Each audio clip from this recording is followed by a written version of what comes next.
आपला बचत गट असेल आणि काहीतरी शेतीसोबत किंवा मग आपले इतर कामे सांभाळून काहीतरी जोडधंदा करावासा वाटत असेल तर ही योजना तुमच्यासाठी आहे। महिला बचत गटांसाठी विशेष असणारी ही नानाजी देशमुख कृषी संजीवनी प्रकल्प अंतर्गत असणाऱ्या गावांसाठीची योजना म्हणजे भाडेतत्वावरील अवजारे बँक। अत्यंत भरीव असं 60% किंवा जास्तीत जास्त 24 लाखांपर्यंत अनुदान असणारी ही योजना, यामध्ये आजच अर्ज करा। अर्ज करण्याची अंतिम मुदत आहे 25 एप्रिल 2026 आणि हो, प्रत्येक गावामधून एकाच गटाची यासाठी निवड होणार आहे।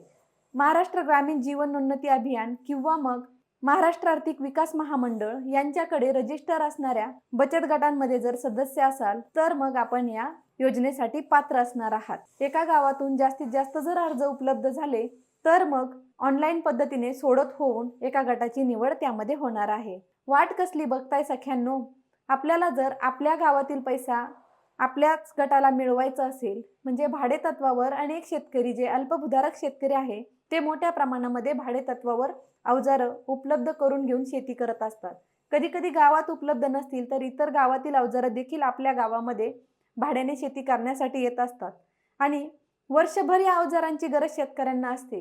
त्यामुळे आपला गट आणि आपल्या गटाचं आर्थिक स्तर जर उंचवायचा असेल तर या योजनेमध्ये सहभाग घेणं आपल्यासाठी क्रमप्राप्त ठरणार आहे आणि निश्चितच फायदेशीर देखील। नानाजी देशमुख कृषी संजीवनी प्रकल्प संचालक कक्ष आणि महाराष्ट्र शासन कृषी विभागाच्या वतीने आपल्या सर्वांना आवाहन करते की नानाजी देशमुख कृषी संजीवनी प्रकल्पाच्या डीबीटी पोर्टलवर आपण आपल्या बचत गटाचा अर्ज सादर करावा किंवा मग आपला जो महाविस्तार AI डिजिटल सोबती आहे शेतकऱ्यांचा, यामध्ये देखील अर्ज करण्याची सुविधा उपलब्ध आहे।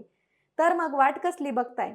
आजच आपल्या बचत गटाचा अवजारे बँकेसाठी अर्ज करा। भाडेतत्वावरील ही अवजारे बँक निश्चितच आपलं भविष्य सुरक्षित करण्यासाठी फायदेशीर ठरणार आहे। त्यामुळे मी कृषी विभागाच्या वतीने व नानाजी देशमुख कृषी संजीवनी प्रकल्पाच्या वतीने तुम्हा सर्वांना आवाहन करेल की आपण या योजनेमध्ये सहभाग नोंदवा। शेतीविषयक नवीन तंत्रज्ञान आणि उपयुक्त माहितीसाठी सबस्क्राईब करा आणि फॉलो करा शेती आणि शेतकरी या आपल्या YouTube चॅनलला।